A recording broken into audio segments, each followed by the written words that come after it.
हमारे पास सबसे ज्यादा नेचुरल रिसोर्सेज है अगर सब कॉन्टिनेंट को देखा जाए पूरे को। ऐसा ही है। अगर Pakistan, India, China, Afghanistan, Iran ये सारे मिलके कोई एक यूनियन बना लेते हैं अपनी, तो मेरे ख्याल से यूरोपियन यूनियन भी कुछ ना सामने कुछ भी नहीं है। अब हम खान है, खान के बिहार नहीं मानते, ये याद रख दी। हाँ, आपकी एक बात से ये नजर आता है कि हर बात में आप कहते हैं हमने दुनिया को फतह किया, हम दुनिया को फतह करने के लिए आए। हम दुनिया को फतह करने के लिए आए हैं या हम मतलब ये कि अमन के लिए आए हैं, सर इंसानियत के लिए आए हैं? सर इस्लाम का आप अगर देखें, इंसान अपने आप को कहाँ से फॉलो करता है? अपने बड़ों से, अपने मजहब से। ठीक है। मैं आपको इसीलिए बता रहा हूँ कि हमारे में और दुनिया में फर्क, मुसलमान और बाकी मजाहिब में फर्क पता क्या है? उनको ये दुनिया चाहिए, हमें दो चीजें चाहिए, हमें ये दुनिया भी चाहिए और आखिरत भी। इस्लाम ये नहीं कहता। मेरा गांव पे F-16 ने गोली फेंक गए, गनशिप हेलीकॉप्टर है, जो पाकिस्तान का है। सुने गमशीद हेलीकॉप्टर है, इसने अमेरिका ने दिया इनको। वो बाजार पे सरेआम ऐसा बाजार पे खड़ा हुआ गनशिप हेलीकॉप्टर से फायरिंग किया तो उसको बेगुनाह लोगों को मारा, तो वो दहशतगर्द था। सिंगापुर इस वक्त पर कैपिटा इनकम में सेकंड नंबर पे आफ्टर लग्जमबर्ग। तो उसकी जो सी पोर्ट की जो पूरी डेवलपमेंट थी 1970s में, वो किसने कराई थी? वो पाकिस्तान ने कराई थी। अस्सलाम वालेकुम, नमस्ते, सत श्री अकाल। मैं हूं सुहेब चौधरी और आप देख रहे हैं मेरा और आपका YouTube channel real entertainment TV. आज मैं जिस टॉपिक पर वीडियो रिकॉर्ड करने जा रहा हूं, टॉपिक ये है कि पाकिस्तान इस time energy crisis, economy crisis और इसके साथ साथ टेररिज्म की वेव का सामना कर रहा है। और पाकिस्तान की गवर्नमेंट ने अनाउंस किया है कि पाकिस्तान में जो मार्केट है, बिजनेस पॉइंट है, वो 8 बजे या 8:30 बजे क्लोज कर दिए जाएंगे ताकि हम अपनी एनर्जी क्राइसिस से बच सकें। लेकिन कुछ टाइम पहले इंडिया के प्राइम मिनिस्टर ने ये बोला था, नरेंद्र मोदी साहब ने ये बोला था कि हम चाहते हैं कि पाकिस्तान के साथ मिलकर मुख्तलिफ किस्म के जो क्राइसिस हैं, खासतौर पे इकोनॉमी क्राइसिस और दहशतगर्दी के हवाले से हम काम करें, दहशतगर्दी और गुर्बत के खिलाफ हम लड़ें। पाकिस्तान की पब्लिक से पूछूंगा कि क्या हमें इंडिया की या इंडिया के प्राइम मिनिस्टर की बात उस टाइम पे मान लेनी चाहिए थी? हमें उनके साथ मिलकर काम करना चाहिए था? तो क्या अगर हम उनके साथ मिलकर काम करते, आज जैसे इंडिया ग्रो कर रहा है ऐसे ही पाकिस्तान ग्रो करता या नहीं करता? पाकिस्तान की पब्लिक इस हवाले से क्या राय रखती है, जानते हैं पाकिस्तान की पब्लिक से। और जो मेरी पर्सनल ओपिनियन है वो मैं आपको बताऊंगा वीडियो के लास्ट में। चलते हैं वीडियो की तरफ और मिलते हैं वीडियो के बाद।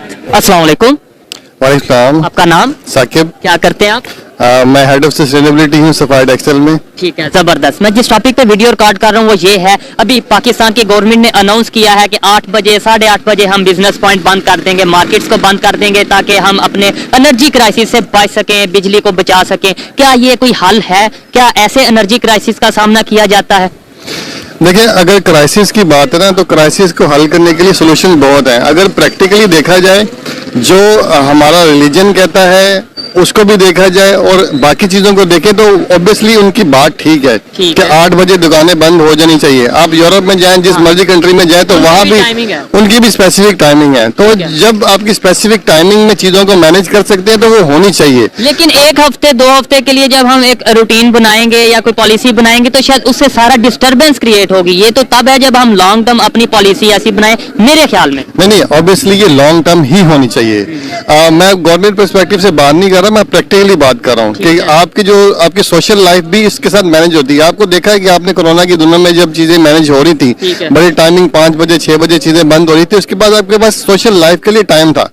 और ये बड़ा इंपॉर्टेंट एलिमेंट है आपके एनर्जी क्राइसिस को कंट्रोल करने के साथ साथ आपकी सोशल लाइफ के लिए भी। अब थोड़े से मैं मेंशन करूंगा, आपकी शॉपकीपर देखें जितने भी हैं, ये मैक्सिमम 11 बजे ओपन कर रहे हैं या 12 बजे ओपन कर रहे हैं। जब 11-12 बजे चीजें ओपन होंगी और शाम को 1-2 बजे बंद होंगी, आपकी हर लाइफ डिस्टर्ब हो जाती है। ठीक है, आपकी सोशल लाइफ, आपकी फैमिली सबसे ज्यादा इंपॉर्टेंट है, वो पहले मैनेज होती है और उसके बाद आपकी बाकी चीजें अगर क्राइसिस मैनेज हो रहे हैं तो ऑब्वियसली कर देनी चाहिए मैनेज। हमारे जो नेबर कंट्री है, खास तौर पे इंडिया की हम बात करें, आप इस चीज को सबसे पहले ये बताएं, एग्री करते हैं कि जैसे वो ग्रो कर रहे हैं, उनकी इकोनॉमी आगे जा रही है, आप मानते हैं इस चीज को? सबसे पहले इंपॉर्टेंट है रोड मैप, तो वो सारे एक रोड मैप पे काम कर रहे हैं, हमारा रोड मैप ही नहीं है। अच्छा, मैं सवाल ये करने लगा था कि वो ग्रो कर रहे हैं, लेकिन कुछ टाइम पहले उनके प्राइम मिनिस्टर नरेंद्र मोदी साहब ने ये बोला था कि मैं चाहता हूं कि पाकिस्तान के साथ मिलके मुख्तलिफ किस्म के जो इश्यूज हैं उनके ऊपर हम काम करें, दहशतगर्दी के खिलाफ लड़ें, हम गुर्बत के खिलाफ लड़ें। हम उस टाइम पे अगर इंडिया वालों की बात या इंडियन गवर्नमेंट की या इंडियन प्राइम मिनिस्टर की बात मान लेते तो क्या हम भी ग्रो कर रहे होते, हमारी भी इकोनॉमी बेहतर होती? एग्री करते हैं इस बात से, नहीं करते? क्या कहना चाहिए? ये बिल्कुल उसने सही कहा, चाहे वो हमारा एनिमी है, लेकिन उसकी रीजन क्या है? उसकी रीजन देखें, यूरोप आपके सामने एग्जाम्पल है, वर्ल्ड वॉर 1, वर्ल्ड वॉर 2, दोनों के बाद उन्होंने अपने आप को रियलाइज किया कि भाई लड़ाई में कुछ नहीं, बॉर्डर को फ्री कर दिया, ट्रेड बॉर्डर को फ्री कर दिया, ट्रेड ओपन कर दी, शेंजन वीजा लॉन्च कर दिया कि हर चीज यूनियन है। तो उसके फायदा क्या हुआ है? यूरोप को फायदा हुआ ना उसकी वजह से सबसे ज्यादा। और अगर हमारे पास सबसे ज्यादा नेचुरल रिसोर्सेज है, अगर सब कॉन्टिनेंट को देखा जाए पूरे को, ऐसा ही है। अगर Pakistan, India, China, Afghanistan, Iran ये सारे मिलके कोई एक यूनियन बना लेते हैं अपनी, तो मेरे ख्याल से यूरोपियन यूनियन भी कुछ ना सामने, कुछ भी नहीं है। आप देखिए सारी जितनी भी आपकी इंडस्ट्री है, टेक्सटाइल इंडस्ट्री है, बाकी चीजें हैं, वो सारी इन 4-5 कंट्री से जा रही हैं, इंक्लूडिंग श्रीलंका। अगर ये सारी हम मिला लेते हैं इन सारी कंट्रीज को, फिर आबादी जो सी है वो कितनी बड़ी हो जाएगी। देखिए आप इसको लीड कर सकते हैं दुनिया को, और दुनिया को लीड कर सकते हैं। चाइना आपका जिस लेवल पे एक्सपोर्ट कर रहा है, अगर आप इंडिया को देखें, बांग्लादेश को देखें, हमारे अभी रिसेंटली क्राइसिस की रीजन सिर्फ ये है कि पॉलिटिकल अनस्टेबिलिटी है। अगर हम पॉलिटिकल स्टेबलाइज हो जाते हैं तो देखिए आपका इन्वेस्टर भी आएगा और बाकी चीजें भी होंगी। देखिए जी, ऐसी सोच जब होगी शायद तभी हम आगे बढ़ सकेंगे कि जब जिन्हें नॉलेज भी हो और ऑथेंटिक बात करेंगे। भाई अगर जो उनसे दूसरे कंट्रीज हैं वो मिलकर ट्रेड कर सकते हैं, अगर यूरोप की बात करें मिलकर काम कर सकते हैं, तो हम एशिया में ऐसा क्यों नहीं कर सकते। अच्छा, फिर उन्होंने जो ऑफर दी थी इसका मतलब हमारी गलती है या हमारी गवर्नमेंट की गलती है कि हमने एक्सेप्ट नहीं की? उल्टा हमने ट्रेड बंद कर दी उनके साथ, और आज वो कहां पे जा रहे हैं? जैसा भी है, अकेले जा रहे हैं या मिलके जा रहे हैं, लेकिन दुनिया में अपना नाम बना रहे हैं। इंडिया वाले एग्री करेंगे?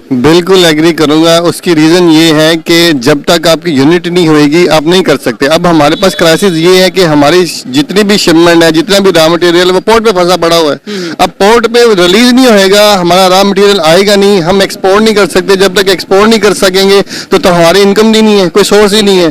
तो बाकी कंट्री देखे उन्होंने इसी तरह से ग्रो किया है। अब जब बांग्लादेश है उसको किसने ग्रो कराया? इसको पाकिस्तान ने ग्रो कराया। पाकिस्तान ने कैसे ग्रो कराया? हाँ, पाकिस्तान ने ना चाहते हुए ग्रो करवाया। एग्जैक्टली, सिर्फ इसी तरह से बहुत सी एग्जांपल है। सिंगापुर इस वक्त पर कैपिटा इनकम में सेकंड नंबर पे आफ्टर लग्जमबर्ग। तो उसकी जो सी पोर्ट की जो पूरी डेवलपमेंट थी 1970s में, वो किसने कराई थी? वो पाकिस्तान ने करवाई थी। वो तो ऐसे तो फिर अगर बात करें चाइना को स्टार्ट में हमने कर्जा दिया, साउथ अफ्रीका की बात करें 5 साल मंसूबा हमने दिया, वो तो पुरानी बातें तो अब ना करें, अब मौजूदा बातें करें। ऐसे तो हम एशियन टाइगर भी कहलवाते थे, बड़ा कुछ था। मौजूदा दौर में सबसे पहले जरूरी है यूनिटी। अब यूनिटी तब पॉसिबल है जब आपके सारे जितने भी पॉलिटिकल लीडर हैं वो बैठ के पाकिस्तान के बारे में सोचे। अभी कोई भी पाकिस्तान के बारे में नहीं सोच रहा, सबको अपनी पड़ी हुई है। हम नेबर्स के साथ, चाहे अफगानिस्तान है, चाहे ईरान है, चाहे इंडिया है, या कोई भी नेबर है हमारा, उसके साथ रिलेशन खराब करके ग्रो कर सकते हैं? पॉसिबल ही नहीं है। तो फिर हम क्यों नहीं ये समझ सकते ये बात को? हम क्यों आज भी फखर से ये कहते हैं जी वो हमारा दुश्मन है, हम उसे घर में घुस के मारेंगे? मतलब वो भी चाहे स्टेटमेंट की हद तक होता है, प्रैक्टिकली नहीं कर पाते, लेकिन आज भी हमारी सोच ये क्यों है? हम ये कर भी नहीं सकते। जिस तरह की आपकी इकोनॉमी जिस लेवल पे चलेगी आप लड़ भी नहीं सकते, तो हल सोल्यूशन ही नहीं है फाइट। आप पीस पे डिस्कशन करें, आपके पास बहुत सी एग्जांपल है सारी। आप आपस में जब इन चीजों को रियलाइज करेंगे, एक दूसरे के साथ मिलके काम करेंगे, अल्टीमेटली इसका सोल्यूशन आपकी कंपनी की ग्रो है, आपकी कंट्री की ग्रो है। और कंट्री की ग्रो उसी वक्त पॉसिबल हो सकती है जब अपने हमसायों के साथ अच्छा ताल्लुक रखेंगे, और वो भी उन हमसायों के साथ जो ऑलरेडी ग्रो कर रहे हो। अगर इंडिया तेजी से ग्रो कर रहा है, हम उनके साथ ट्रेड करेंगे, हमें बहुत फायदा होगा।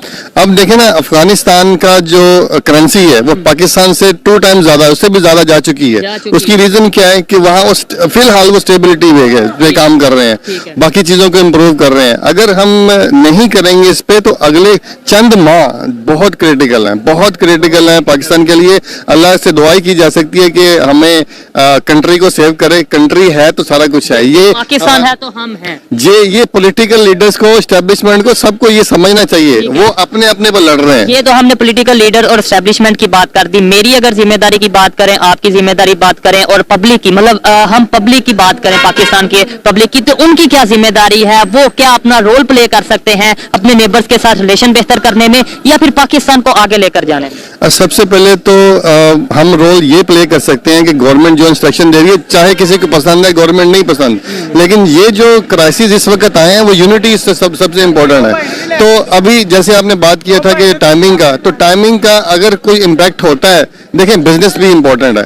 अब बिजनेस इम्पोर्टेंट है, थोड़ा सा हमें इंडिविजुअल चाहिए कि जो जितने भी फैक्टर हैं, अगर कोई भी कंपनी है, ये मेरे दोस्त आउटफिटर से हैं, इन्होंने मुझे बताया कि इनके बिजनेस काफी हार्ड कर रहा है टाइमिंग की वजह से, लेकिन इंडिविजुअली हमारी रिस्पॉन्सिबिलिटी है कि हम अपने आप को थोड़ा इम्प्रूव करें, और रूल एंड रेगुलेशन को फॉलो करें, और हमें जो चीजें चाहिए वो हम 8 बजे से पहले मैनेज कर लें, बिल्कुल ऐसे जैसे हमने कोरोना में मैनेज किया। ठीक है। तो इसकी वजह से ये हमारी इंडिविजुअल रिस्पॉन्सिबिलिटी है ठीक कि है। हम इसको फॉलो करें। अगर हम और अपनी नेबर्स के साथ रिलेशन बेहतर करने में हम क्या रोल प्ले कर सकते हैं? इंडिविजुअली शायद हम कुछ नहीं कर पाएंगे, वो गवर्नमेंट लेवल की बातें लेकिन हैं। आजकल सोशल मीडिया का टाइम है, अगर हम कुछ यहाँ से पॉजिटिव मैसेज भेजें, पॉजिटिव गेस्चर रखें, ताकि वहाँ के लोगों को पता हो कि यार अब सोच बदल चुकी है पाकिस्तान की। देखिए अब जैसे आप बात कर रहे हैं, इंडिया से जो लोग देखेंगे वो सोचेंगे कि यार अब पाकिस्तान के लोगों की सोच बदल रही है, मतलब हम अपनी बात से भी अपने जो उनसे गेस्चर हैं वो दे सकते हैं। तो मैंने आपको यही बात बताई ना कि लड़ाई में कोई इसका सोल्यूशन नहीं है।